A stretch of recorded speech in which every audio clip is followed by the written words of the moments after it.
د تبرکاتو چې دی علماء دیوبند قائل دي، لیکن څه رقم چې په صحیح سند باندې ثابت وي، په چی باندې ثابت وي؟ هو ګوري د ټولو ښه خبره دا ده چې یو سړی علمي معلومات ولري، سړی چې ولري علمي معلومات ولري، دی یو په قرآن خبرې، دی په احادیث خبرې، دی په صحیح تفاسیر باندې خبرې، بیا د تبرکاتو خواته راشي. سر په خلاص تبرکات به دی نه لکه د بریلویانو د صیفیانو د لزانه شروع کړي، له شي لزانه اسې د غي خبرې لزانه شروع وي د تبرکات دي. بهشته ورته شي مې کوي د تبرک چی شي دی، د تبرک منکر دی. د ټولو یعنی د تبرک د اثبات لپاره یو دلیل هغه دی چې رسول الله صلی الله علیه وسلم د سیدنا جریج رحمت الله تعالی علیه واقعه بیانوي. جریج چې کله خپلو خلکو وټکوي وی وهي د زنا په تهمت باندې چې تا زنا کړې ده، نو ده ورته وویل ما زنا کړې ده، پر دې باندې څه شاهد دی؟ هغه ورته وویل چې دا خو هغه بېادبي دي، ما پې هغه زموږ په علاقه او په وطن کې په بني اسرائیل کې چې هغه ډېره مشهوره زانیه حسینه زانیه وه، د هغې بچی پیدا سوی دی او هغه وایي دا ده له ما سره زنا وکړه ده. ده ورته وویل چې ته بچی راوړي. کله چې بچی ورته راوړي ده په دانس کې داسې کښې لکه نوکاره چې ور ولګوي او ورته ویې وویل وایي ستا پلار څوک دی؟ هغه په جواب کې ورته وویل زما پلار چې دی پلانکی شپانه دی. کله چې دا خبر ورته وکړه دې کوچني خبرې وکړې. هلته په د حدیث شریف په سر کې دا ځای راځي رسول الله صلی الله علیه وسلم وایي چې په زانګو کې درو کسانو خبرې کړي دي، په زانګو کې درو کسانو خبرې کړي دي. دا به ته مقید کړي دا قول په دې پر، یعنی په بني اسرائیلو کې، په چا کې؟ په نور قومو کې نور هم سوي دي، 4 او 5 او 6 ځایه دا واقعیت راځي چې خبرې کوچني په زانګو کې کړي یا په کوچنیوالي باندې. د زانګو دا معنی یعنی هغه حالت طبیعي نه د انسان د خبرو ده.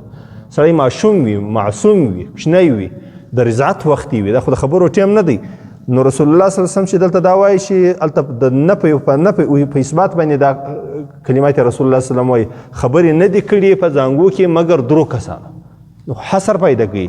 نو دلته به ته دا قید سره یږدئ په بني اسرائیلو کې، په چا کې؟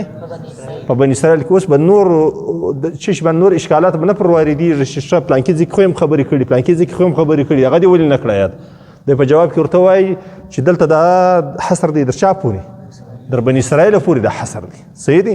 نو په هغه کې یو هغه هلک دی د جریج. نو کله چې هغه خبرې وکړې بني اسرائیلو بالا پر ده باندې رامنډې کړې، چا یې سر مسه کوي، چا یې اوږې مسه کولې، چا یې پښې مسه کولې. ولې یې مسه کوله؟ ولې مسه کوله؟ محدثین د دغو تورو لاندې دا لیکي د تبرک په نیت باندې، په چیش په نیت باندې؟ د برکت په نیت باندې دی مسه کوي. نو رسول الله صلی الله علیه وسلم دا قول و صحابه کرامو ته وویلي، لیکن انکار یې نه کوي، انکار یې نه دی پر کړی. نو که تبرکان سړی د چا سر ته لاس وروړي، د چا خولۍ ته لاس وروړي، د چا اوږې ته لاس وروړي، دا ثابت دي په روایت کې، دی ثابت دي. پوه شواست؟ نو دلته د دیوبند علما چې دي د تبرک قائل دي، لیکن څه وایي چې هغه به څه شي؟ هغه به داسې یعنی په مستنده طریقه سره به وي، په مستنده طریقه به موږ ته دا ځای ثابت شوی، دا ځای به معلوم وي چې دا د رسول الله صلی الله علیه وسلم څه شي دي، دا د رسول الله صلی الله علیه وسلم مبارک بیشتان دي، یا دا د رسول الله صلی الله علیه وسلم چوټه ده، یا دا د رسول الله صلی الله علیه وسلم خولۍ ده. که اسې دغه یو دروغجن باندې موږ هم پېښ شو په لوګر کې. چیرې په دا لوګر کې موږ هم پر یو دروغجن باندې پېښ درواغ یې شی لا ولا کوو. سړی په خلاص وایي دا د رسول الله صلی الله علیه وسلم قمیص دی، دا د رسول الله صلی الله علیه وسلم خولۍ ده. زموږ هم دا نور ورغلي وه، خلک اوس باندې ورماتې. هلته یو 2-3 ملګري له ما سره راسره یو دم جذب شول، سر دې په خلاص و، جذب سره لولو چیغې یې وهلې. دغه ورباندې راغلی، چی ورباندې راغلی؟ وجد ورباندې راغلی د دوی په اصطلاح باندې. نو زموږ د دیوبند علما چې دي د دې شیانو قایل دي، لیکن چی غواړي؟ سند غواړي. او دا د تبرک در دې حده پورې قایل دي چې رسمي عبادت به نه ځین جوړوي، نه به سجده کوي، نه به رکوع کوي، نه به د الله دین ورته پرېږدي، نه به نور خرافات بدعات کوي. د دې شیانو قایل نه دي.